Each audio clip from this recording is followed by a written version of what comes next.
vie de mes enfants. La révélation est simple. Pourquoi?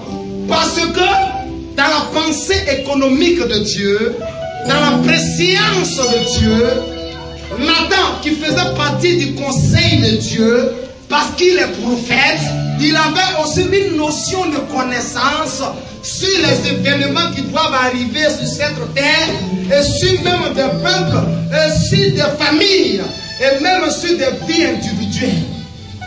Amen. Je répète pour toi, tu n'as pas bien saisi? Pourquoi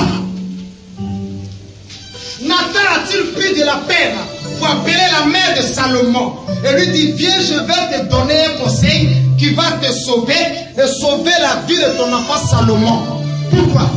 Parce que Nathan est un prophète de Dieu, Nathan dans la pensée économique de Dieu, Nathan dans la préscience de Dieu, Nathan dans le plan élaboré d'avance de Dieu. Quand il prie à Dieu de faire grâce à Nathan, de s'investir en Nathan et de faire de Nathan sa bouche, ses yeux et ses oreilles, vous pouvez comprendre avec moi, bien-aimés frères et sœurs, que Nathan avait alors aussi une notion de connaissance des événements qui doivent se produire sur la terre. Amen. Sur des continents, sur des familles et même sur des vies individuelles. Tu as compris maintenant? Un prophète est capable. La dernière fois j'étais là, et puis je me retrouve au Sénégal, non, en Guinée. Et les musulmans m'envoient sur la tombe de, je ne sais pas si c'est Soundiata Keïta ou bien si c'est qui là. Hein? Samori Touré. Non, c'est pas Samori Touré. C'est Jésus. J'ai noté. J'ai vu Guinée, c'est Sékou Touré. J'ai oublié le nom, mais j'ai écrit dans mon agenda à la maison. Et on me conduit sur la tombe. Et puis ils sont en train de m'expliquer. Et puis on m'explique l'état de la Guinée. Et quand nous sortons du lieu où on a enterré, on est arrivé là, on a fait un moment de silence, etc. Ils m'ont reconduit. Et nous étions dans un stade. Et tout le monde était là. Ils écoutaient ce que je disais de la part de Dieu. Amen. Un pays musulman accueille un prophète de Dieu qui prêche Jésus, qui ne prêche pas Mohamed. Frère, arrête de te sous-estimer. Je vais dire, diminue un peu. Arrête de te voir assez dans les choses de petitesse. Ta destinée est très glorieuse, mais comme elle n'est pas manifeste encore et que tu n'as aucune révélation des horizons qui arrivent sur ta vie, alors tu ne peux que pleurnicher, tu ne peux que te lamenter, tu ne peux que te mettre dans des conforts désagréables. Alléluia. Mais quand tu regardes ta vie, quand tu regardes la pensée de son plan de ta vie, tu vois une autre destinée assez coriace que celle que tu vois. Lève ta vie. Fais-moi tout. Tu es béni dans toutes les femmes. Je déclare à ce culte d'aujourd'hui. Prends-la, il est là, s'il vous plaît. Jesus mighty name. Prends. Jesus mighty name.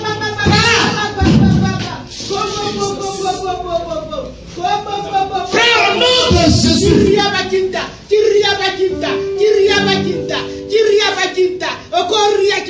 Écoute-moi bien. La pensée de Nathan était positive pour la destinée d'une personne. Un petit jeune homme qui avait 16 ans, qui est timide, qui est peureux.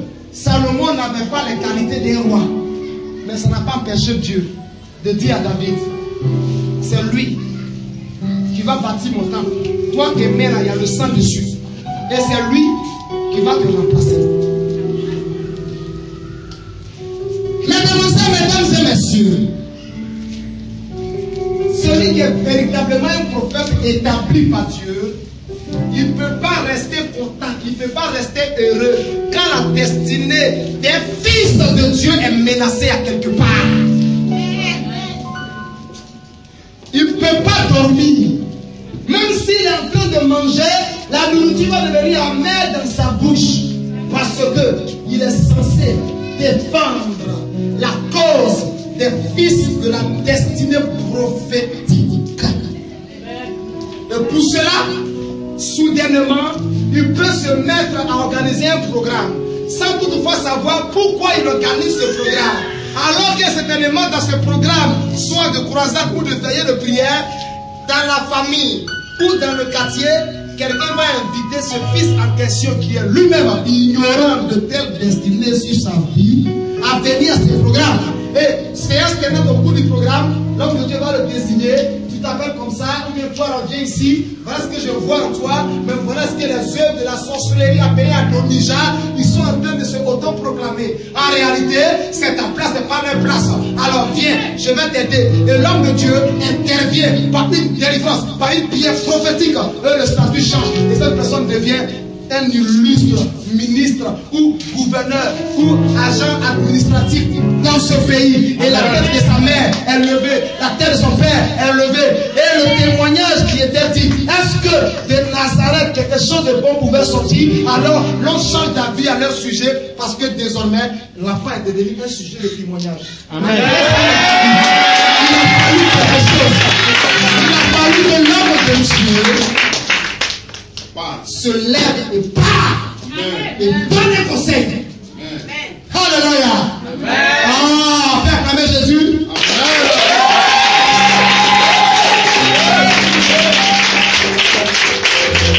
est dans la catégorie numéro 2, mademoiselles, mesdames et messieurs. Nathan est dérangé.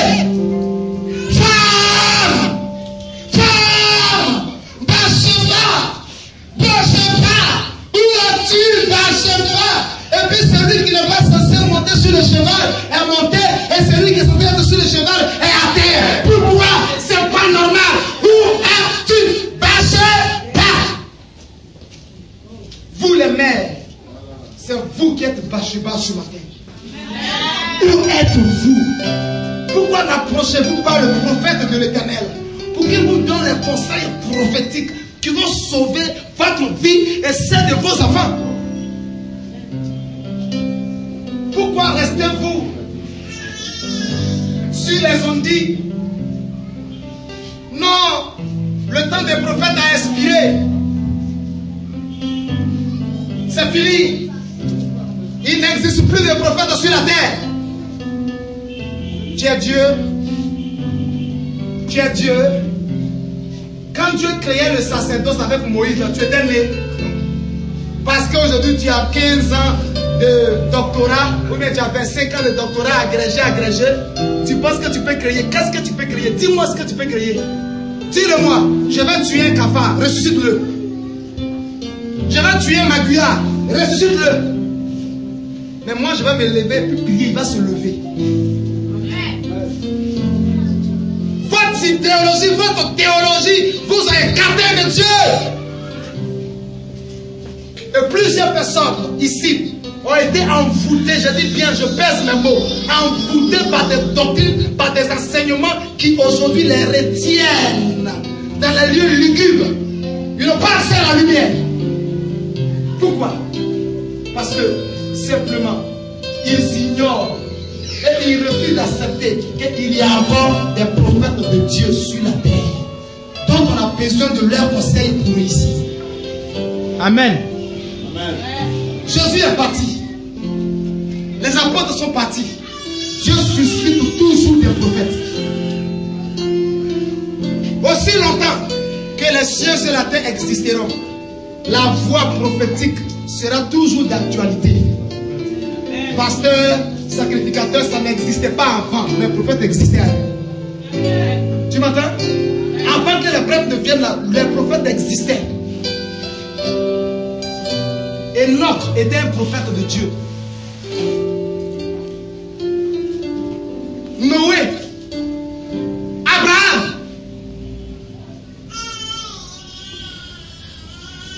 Vous voyez, aujourd'hui, votre mémoire a imprimé dans votre cerveau des enseignements qui ne vous font pas épanouir, qui ne vous donnent pas de vivre la vie Zoé de Jésus. Amen. De Yeshua Amashia. Parce que vous avez une idée arrêtée. Les prophètes n'existent plus. Ce n'est pas le prêtre qui a reçu la révélation de la pensée économique de Dieu.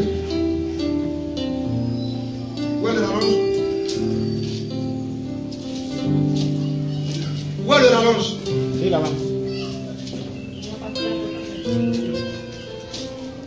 Alors, donc, approchez ça ici, et puis branchez mon ordi vite.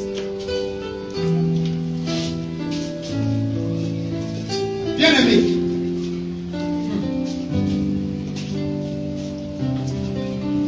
C'est pas le prêtre qui a eu mal à cœur.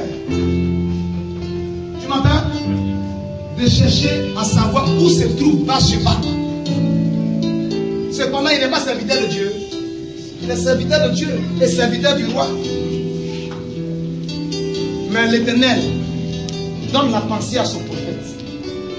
Dis à quelqu'un, si pour d'autres personnes les prophètes n'existent plus, pour moi je crois encore à l'existence des prophètes sur la terre.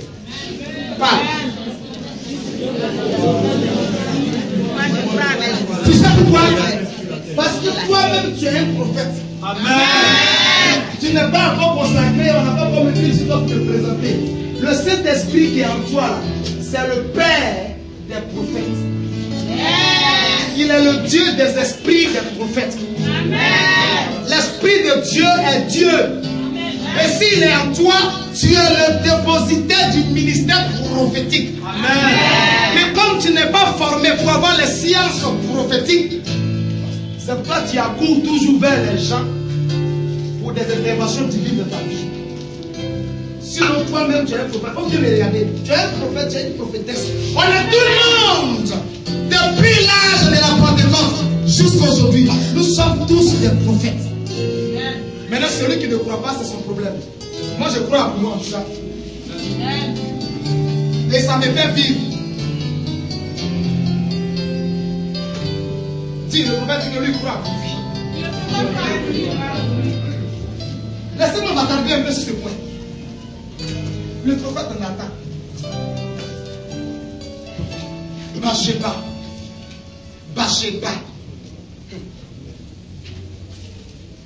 C'est maman Bathsheba. S'il y en a, levez les mains. S'il y a des femmes qui peuvent s'appeler Bathsheba ce matin, levez les mains. Alors, ici, pour entendre une révélation pour vous. Cherchez à rencontrer l'homme de Dieu pour un conseil. Amen. Pour que votre vie soit sauvée et que celle de vos enfants soit sauvée. Amen. Vous avez compris, non? Amen. Bien. Écoutez. On continue dans le verset 15 jusqu'au verset 21. Qu'est-ce qui se passe?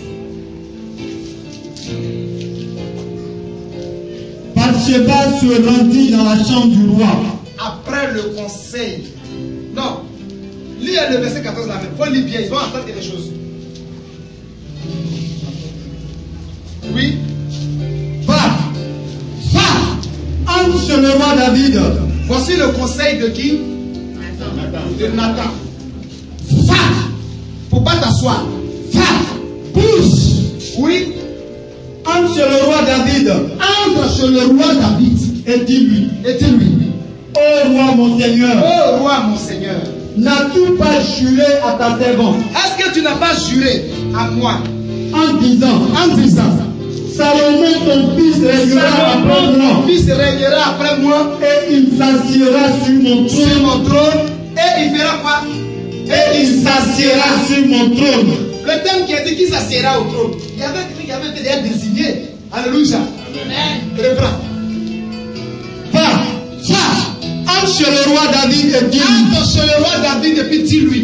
Oh roi mon Seigneur. C'est pas la pensée de la femme, hein. C'est la pensée du prophète qu'elle communique à la femme pour que la femme aille passer. Comme si le prophète a prêté sa bouche à la femme. Marche. Oh roi mon Seigneur. N'as-tu pas juré à ta servante? N'as-tu pas juré? En Israël, à leur temps, c'était bouche. Pourquoi? Bouche. Aïe, pourquoi?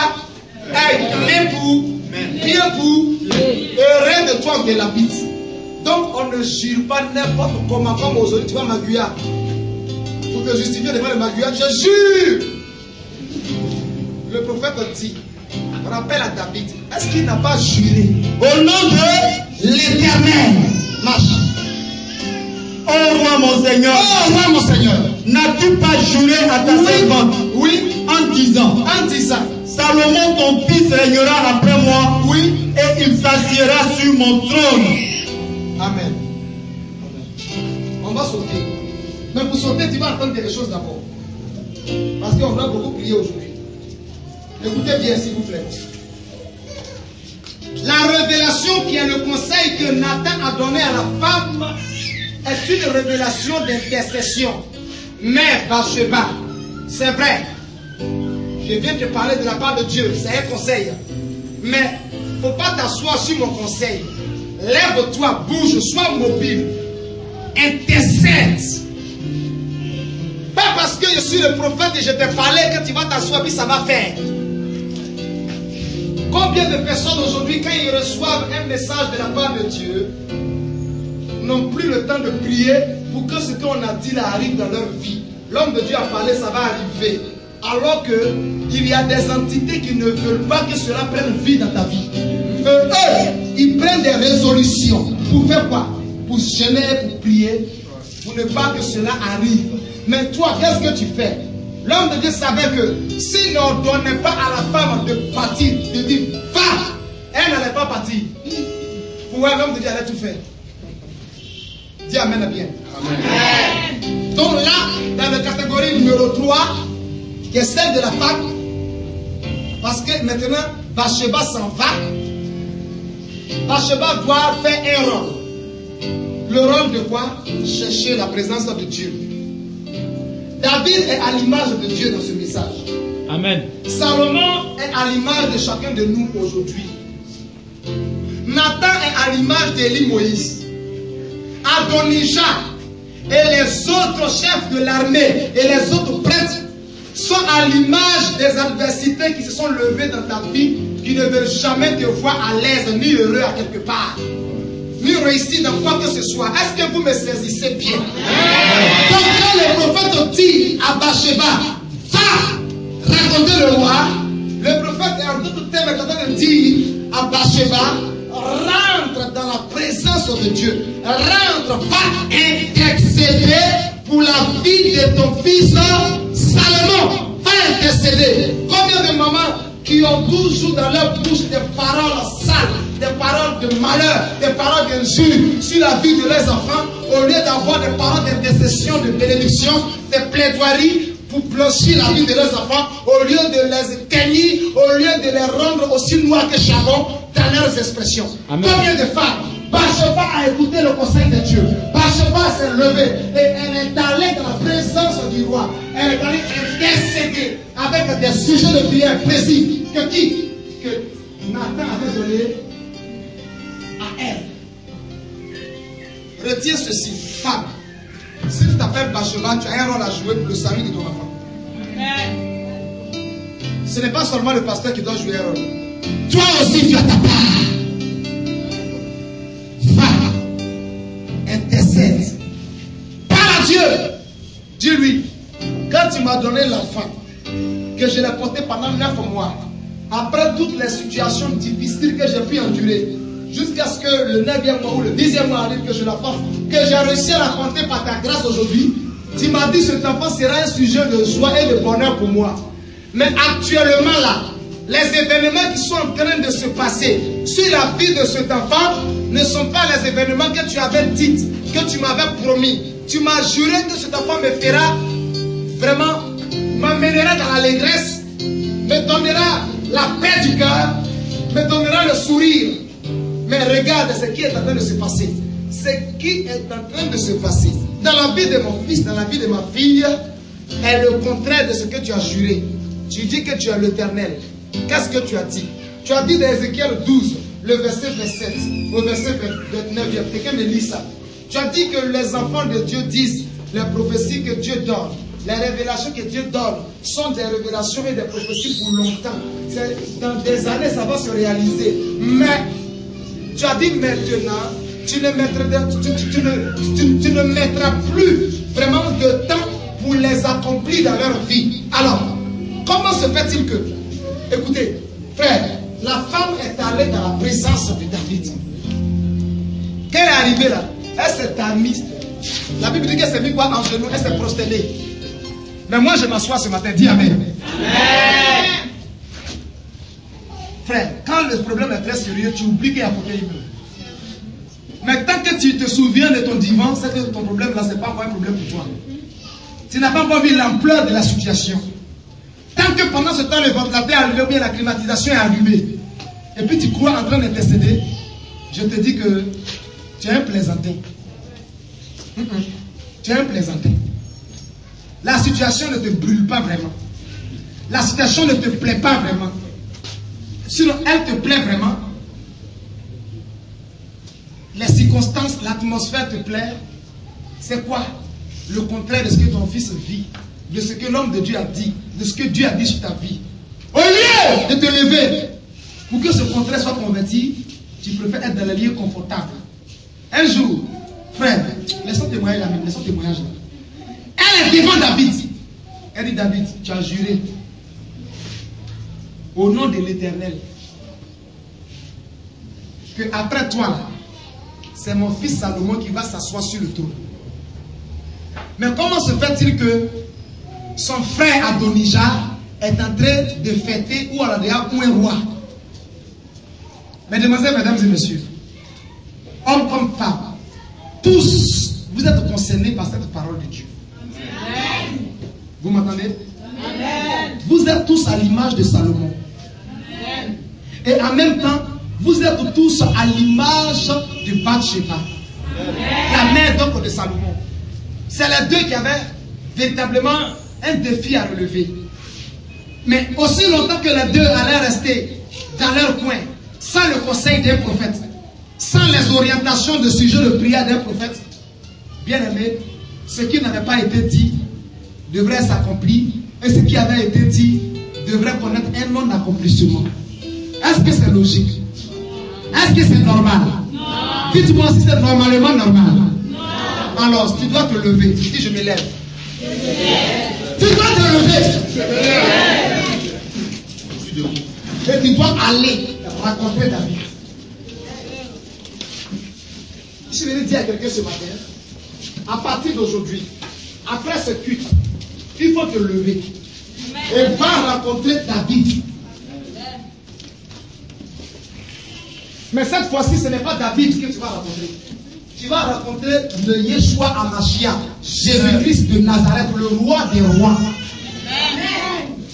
Pour revendiquer le droit de ta vie et de celle de tes enfants. Parce que il y a des choses anormales qui se passent dans le secret. Lorsque tu es endormi, lorsque tu n'as pas les yeux de Dieu pour voir, ils sont en train de célébrer des fêtes. Ils sont en train de faire des sacrifices avec des marabouts, des féticheurs. Sachant que ceux pour lesquels ils sont en train de faire tous ces sacerdoces, ce n'est pas leur place. Mais ils veulent s'accaparer de ça. Par des pouvoirs occultisme, par des pouvoirs mystiques. Ils veulent te détrôner. D'autres personnes même travaillent déjà. On veut les enlever. Et tous ces complots, Adonijah est à l'œuvre. Je veux que tu saches ce matin, Adonijah est à l'œuvre. Il a déjà vu des chefs de l'armée. Il a déjà vu qui? Des sacrificateurs, des prêtres. Il leur a déjà fait de grosses offrandes pour que ceux-là viennent l'introniser. Mais toi, que fais-tu? Que fais-tu pendant que des personnes irresponsables, des personnes n'est pas censées être là où ils doivent s'y rendre, prennent la résolution avec une foi audacieuse pour s'en accaparer? Toi, à qui cette place est destinée? Toi, à qui ce trône est réservé? Toi, à qui Dieu a parlé, Dieu a donné la parole. Et la Bible dit, sa parole ne revient pas à lui sans accomplir. C'est pourquoi elle a été annoncée. Amen. Toi, que fais-tu ce matin? Qu'est-ce que tu fais? Dis avec moi, je suis debout ce matin. Je suis prêt à aller. Je suis prêt à aller. Dis, je suis prêt à aller. Je suis prêt à aller. Rencontrer le roi des rois. Rencontrer le roi des rois. Parce que la situation de mon enfant. Parce que la situation de mon enfant. De mon mari. De mon mari. De moi-même, ma vie. De moi-même. N'est pas ce que Dieu a dit. N'est pas ce que Dieu a dit. N'est pas ce que Dieu a dit. Alors, Le pouvoir doit changer de main. Ce qui a dit doit arriver. Ce qui n'a pas été dit ne doit pas arriver. Ce qui n'a pas été dit ne doit pas arriver. Au nom de Jésus. Veuillez vous asseoir. Quatrième grande catégorie. Alors au verset quel est maintenant? Comment? Au verset 14. On a dépassé le verset 14. On était maintenant, donc maintenant, nous sommes au verset 15, au verset 21.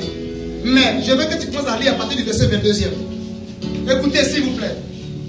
Écoutez d'abord. Tandis qu'elle parlait encore. Attends d'abord. Le prophète a promis à la femme que, étant donné que je viens de Dieu, et que je suis censé amener la destinée des enfants de Dieu sur la terre à s'accomplir, le conseil que je t'ai donné là, va. Et puis, quand tu seras parti, ensuite, moi-même là, je vais venir confirmer encore. Parce que David craint Dieu. David croit à mon ministère. David croit à moi. Je viendrai aussi plaider pour la cause de toi et de ton fils. Pour que la justice soit établie. Amen. Waouh, dis il est important. Parlez avec vie. Dis il est important. Que le prophète aussi vienne intervenir. Dans mon sujet de prière. Devant Dieu.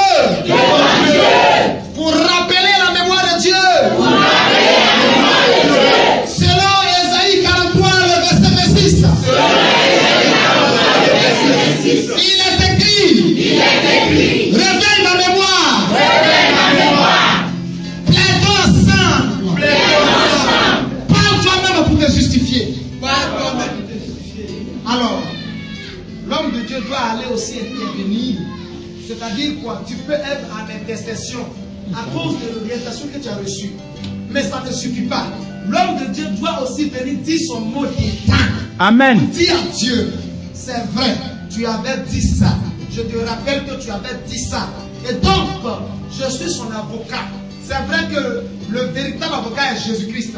Oui, mais Jésus-Christ n'est pas sur la terre, il est au ciel. Il est partout comme il nous l'a promis. Cependant, il est révélé au travers de ses serviteurs et de ses servantes. Alléluia. Jésus-Christ se manifeste au travers d'eux. Au travers d'eux, on voit Jésus-Christ. C'est ce qu'on appelle serviteur de Jésus-Christ. Alléluia. Bien-aimés frères, continue. Tandis qu'elle parlait encore avec le roi. Tandis qu'elle parlait encore avec le roi, catégorie point numéro 4. Voici. Nathan le prophète arriva. Nathan le prophète arriva. On l'annonça au roi en disant. On annonça au roi en disant. Voici Nathan le prophète. Voici Nathan le prophète. Il entra en présence du roi. Oui. Et se prosterna devant le roi. Se prosterna devant le roi. Le visage contre terre. Yeah. Et Nathan dit. Oui. Ô roi mon Seigneur. Ô roi mon Seigneur. C'est donc toi qui as dit. C'est donc toi qui as dit. Adonijah régnera après moi. Oui. Et il s'assiera sur mon trône. Oui. Car il est descendu aujourd'hui. Oui. Il a tué des bœufs, des veaux gras. Attends, s'il te plaît. Alléluia. Amen.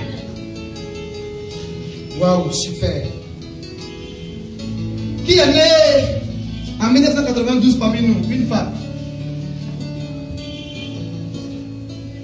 Qui est né en 1992?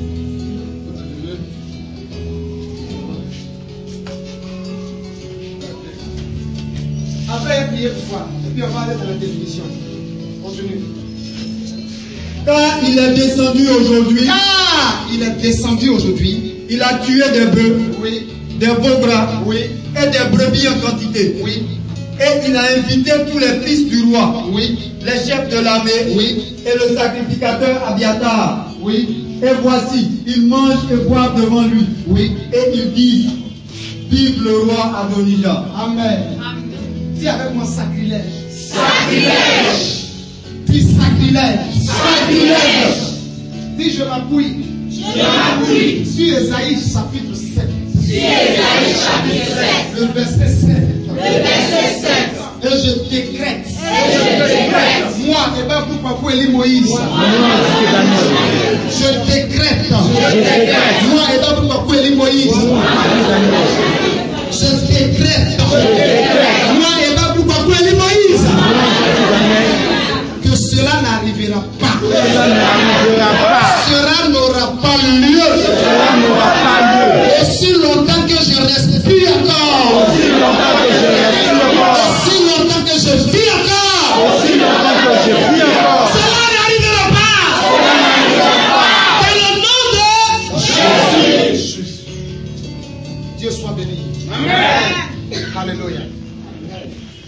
t'asseoir. Ils sont en train de fêter déjà. Et ils ont déjà crié, vive le roi. Voyez.